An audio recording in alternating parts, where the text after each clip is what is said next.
কুমিল্লার দাউদকান্দিতে অভিযান চালিয়ে একটি বিদেশি পিস্তল ও গুলিসহ মাহবুব সম্রাট নামের এক যুবককে গ্রেফতার করেছে পুলিশ।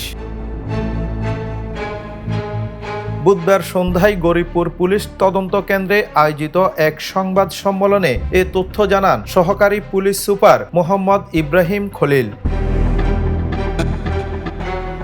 পুলিশ জানায়, গোপন সংবাদের ভিত্তিতে উপজেলার থৈরখোলা গ্রামে আকবর আলী শাহ মৎস্য চাষ প্রকল্প এলাকায় অভিযান চালানো হয়। সেখানে কাঁচা রাস্তার উপর অবস্থান করা মাহবুব সম্রাট পুলিশের উপস্থিতি টের পেয়ে পালানোর চেষ্টা করলে তাকে আটক করা হয়।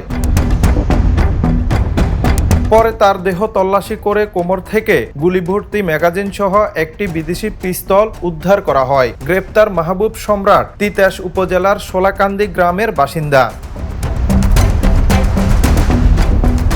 সম্রাটের বিরুদ্ধে মাদক, ডাকাতি সহ বিভিন্ন থানায় একাধিক মামলা রয়েছে। এই ঘটনায় তার বিরুদ্ধে অস্ত্র আইনে মামলা দায়ের করা হয়েছে।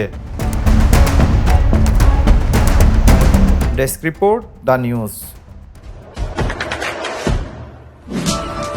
দেশে দেশে সবার সাথে, দ্য নিউজ।